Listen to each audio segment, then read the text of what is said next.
La metodología que vamos a estudiar a continuación es la de matriz de supervisión de riesgos. Realmente se trata de una metodología bastante interesante, pero que a diferencia de las que hemos visto hasta el momento, no preocupa tanto la detección de los riesgos, no preocupa tanto el identificar exactamente las amenazas y vulnerabilidades de la organización, como el controlar la gestión que vamos a hacer del riesgo, es decir, la respuesta que vamos a tener nosotros preparada para controlar el riesgo.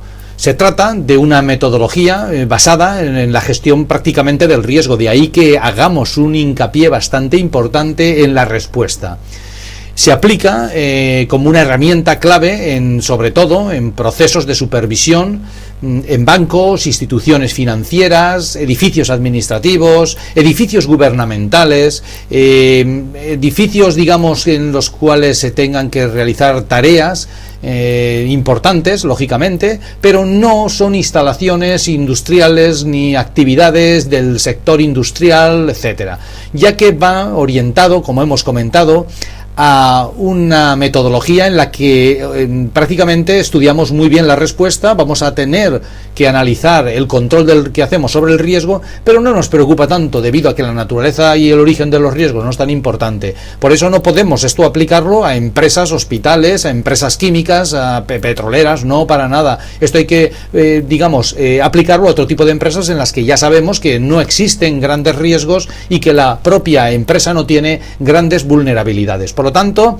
yo diría que se hace ideal aplicar esta metodología en cualquier organización en las que nos preocupe, ya que estamos haciendo el plan de emergencias, pues que nos preocupen las contingencias, la continuidad de operaciones, es decir, que nos preocupe el Business Continuity Management, es decir, a todo lo que tenga que ver con las garantías de continuar las actividades, las operaciones que se llevan a cabo en el interior de la organización, sin afectar a los procesos de producción, de fabricación, de desarrollo, pues lo que hemos dicho, es decir, imaginemos un banco que se vea, digamos, alterada la función, la situación, porque un riesgo pues afecta de manera importante, bien sea un sabotaje, bien sea, por ejemplo, una fuga de información, bien sea, por ejemplo, otro tipo de amenazas. Pues bueno, todo esto habrá que de alguna manera tenerlo previsto y analizar bien, casi más que el riesgo, la respuesta que vamos a dar y el control que vamos a hacer sobre el mismo. De ahí que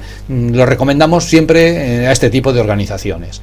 ¿Cómo funciona la aplicación? Bueno, pues en primer lugar se hace una lista no exhaustiva de actividades y riesgos, es decir, un listado prácticamente de aquellos riesgos que nosotros inicialmente creemos que pueden afectar a nuestra organización. Supongamos que es un edificio gubernamental, bueno, pues vamos a hacer una identificación de los riesgos. Podemos tener desde un atentado, actos de sabotaje, podríamos tener, por ejemplo, aviso de bomba, podríamos tener, por ejemplo, pues incendios provocados, etcétera. Bueno, pues vamos a identificar estas actividades, pero ni más ni menos que con un mero listado, porque como hemos dicho, aquí en esta metodología nos preocupa más la respuesta que detectar debidamente los riesgos, ya que sabemos que no hace falta analizar con tanto detalle las vulnerabilidades y amenazas porque sabemos las que hay. Una vez hemos identificado estas actividades, vamos a valorar el impacto que dicho riesgo tendría sobre la organización. Por ejemplo, aviso de bomba, pues tendría un impacto bajo, medio o alto. Del mismo modo que analizamos el impacto, analizamos la probabilidad de que dicho riesgo ocurra. Por ejemplo, tenemos una probabilidad de ocurrencia baja, media o alta. Una vez nosotros hemos analizado esta probabilidad y este impacto, lo valoramos, es decir, hacemos una valorización del riesgo en el cual, y tal como estamos observando, por medio de una tabla definimos si se trata de un riesgo insignificante, valor 1 y el color que observamos ahí verde, o un riesgo valorado como 5 y alto, color rojo, tal como estamos viendo. Bueno, y entre el verde y el rojo hay una gama de colores que, como siempre, nos va a permitir tener una visión rápida de la magnitud del riesgo por el propio color. Frente al impacto, que lo hemos cogido tal como hemos visto de un modo muy sencillo, y la probabilidad de ocurrencia, que la hemos cogido de un modo muy sencillo, pues frente a todo esto tenemos la respuesta. ¿Qué evaluación vamos a hacer en la gestión de la respuesta? ¿Vamos a ejercer algún control sobre estos riesgos? Pues si vamos a efectuar un control, pues vamos a valorar esta efectividad que nosotros en principio creemos de estos controles. Por ejemplo, diremos que la efectividad será 1 cuando el control será ninguno o nada o poco. Diremos que la efectividad es 5 cuando el control va a ser destacado. Cuando diremos, por ejemplo, en el aviso de bomba, pues veremos qué podemos hacer para intentar que la efectividad de la respuesta pues sea o tenga una valoración alta. Y esto, y a modo de ejemplo, lo vamos a plasmar en unas tablas tal como estamos viendo. Pero antes vamos a analizar estas tablas. Recordemos que en las tablas estas, ¿vale? Vamos a valorar el aviso de bomba. Por ejemplo, en la primera de las filas que estamos observando, tenemos que valorar el riesgo en la organización del aviso de bomba. Bien, por la probabilidad y por el impacto que el aviso de bomba puede causar en nuestra organización, lo valoramos como 4. Es decir, podría darse, por ejemplo, pues un impacto alto, pero una probabilidad baja. La combinación del impacto alto con la columna de bajo me sale 4, moderado. Una vez nosotros hemos valorado o valorizado este nivel de riesgo, nosotros vamos a valorar la efectividad. ¿La efectividad de qué? De la respuesta. Es decir, vamos a gestionar debidamente esta respuesta, vamos a establecer una serie de medidas de control y esas medidas de control pues vamos perfectamente a analizarlas. Por ejemplo, ¿cuántas medidas de control? Pues las que consideremos apropiadas, porque aquí no vamos a poner un límite. En este caso, para el aviso de bomba y a modo de ejemplo, hemos puesto 3 medidas de control. La primera de ellas es formación, es decir, vamos a formar al personal, sobre todo los que están en centralita, para que sepan cómo responder frente a un aviso de bomba. No obstante, nosotros consideramos que aun formando el personal para que sepa cómo actuar frente a una llamada de aviso de bomba, pues consideramos que esa efectividad es baja, es decir, no tiene mucha relevancia dentro de la organización. Pero podemos hacer más. Por ejemplo, podríamos disponer de equipos de grabación y que registren debidamente las llamadas. Esto puede servirnos de cara a intentar identificar la voz, intentar identificar algún sonido, intentar identificar posteriormente mediante medios policiales pues algo que nos permita detectar de dónde procede este aviso de bomba. Pues bien, aún así nosotros consideramos que nuestra gestión, pues la efectividad va a ser media. Bueno, lo está bien, pero no todo lo que quisiéramos. Vamos entonces a poner otro tipo de medida de control, la alarma. A lo mejor disponiendo de un buen sistema de alarma, equipos, por ejemplo, de evacuación y que el personal esté formado para poder evacuar de un modo organizado y ordenado pues todo el edificio, pues esto ya lo consideramos como una medida de seguridad importante y ya le vamos a dar un valor alto como 4. No obstante, para este nivel de riesgo del aviso de bomba, pues la efectividad, hemos tomado 3 medidas, me salen 2, 3 y 4, pues el promedio calculado sería 2 más 3, 5 más 4, 9. El promedio de las 3 medidas que he tomado, pues me va a dar, como estamos viendo en la columna de promedios, pues el valor de 3. Y ahora observemos lo siguiente.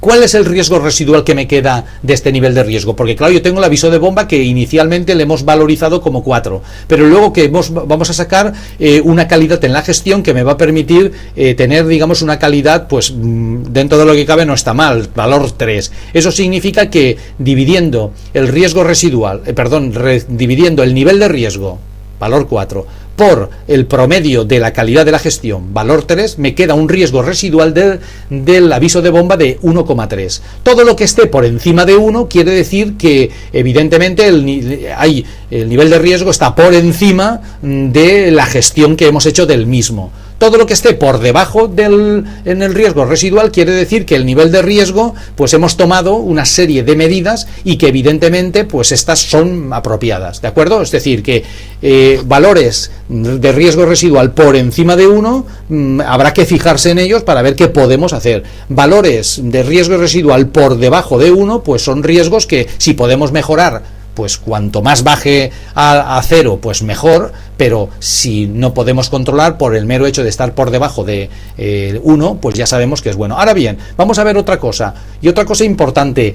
Nosotros aquí hemos, a modo de ejemplo, analizado el aviso de bomba. También podríamos, a modo de ejemplo, analizar el incendio, cuyo nivel de riesgo, por lo que sea, hemos considerado 2, efectividad en formación, constitución de equipos de primera y segunda intervención en caso de un conato de incendio, alarma y evacuación, etcétera. Aquí la efectividad hemos considerado que era mayor.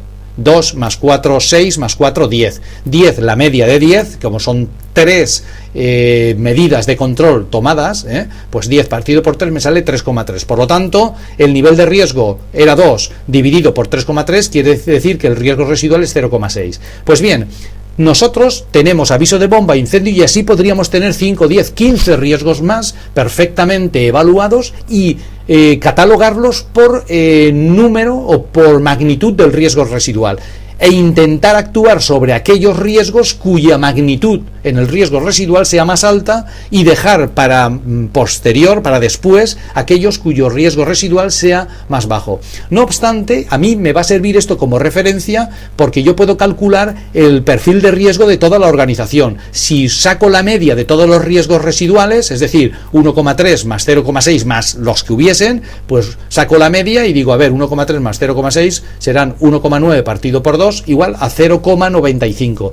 Esto me permitirá a mí, como evaluador, en sucesivas revisiones que yo haga aplicando esta metodología de la organización, pues el ver cómo va evolucionando el perfil de riesgos de la empresa y cómo este va bajando a medida de que yo voy adoptando una más efectiva calidad en la gestión. Es decir, cuando mejoro el tipo de medidas de control, me toca modificar la efectividad, mejorando la efectividad, el promedio me saldrá entonces más alto y los riesgos residuales parciales de cada uno de los riesgos detectados me va a salir más pequeño. Por lo tanto, la media, es decir, el perfil de riesgos de toda la organización me va a disminuir. Cuando yo tenga que dar informes, cuando yo tenga que analizar mi situación, qué tal lo estoy haciendo, me iré fijando en cómo va evolucionando el perfil de riesgo de la organización. Quizá a lo mejor en la última revisión que hicimos hace 6 meses, a lo mejor el perfil de riesgo de la organización era 0,97, ahora es 0,95, y a lo mejor alguna gestión que yo pueda hacer en el futuro, pues hace que bajemos el perfil de riesgo a 0,9, a 0,8 o incluso a menos. Por lo tanto, diremos que la metodología de matriz de supervisión de riesgos es una metodología efectiva, pero que, tal como hemos visto, valora mucho más la calidad de la gestión que en realidad la detección del riesgo, el análisis del riesgo, la vulnerabilidad que representa para la organización, las personas, el medio, etcétera, sino que nos fijamos mucho más en qué gestión vamos a hacer del mismo, definiendo, tal como estamos observando, las medidas de control y valorando mediante una cualificación la efectividad de estas medidas. Bien, como resumen diremos, pues claro, efectivamente aquí no podemos aplicarlo a organizaciones como industrias químicas o como petroleras, no para nada, ni minerías, ni siquiera esto para otro tipo de industrias en las cuales hay que detectar vulnerabilidades, analizar en más detalle pues la situación de los vertidos contaminantes que pueda hacer la empresa o que podamos recibir, etcétera. Yo por eso lo dejamos relegado un poco pues digamos que a organizaciones de tipo administrativo, bien sean, como hemos dicho, bancos, bien sean, por ejemplo, pues comercios, edificios gubernamentales, edificios de oficinas, etcétera, etcétera. Bien, lo importante de todo esto será, evidentemente, como hemos dicho, definir el riesgo residual y el perfil de riesgo de la organización, que como prevencionista me permitirá elaborar informes detallando la evolución preventiva que con la adopción de medidas de control estamos consiguiendo dentro del riesgo potencial de la empresa.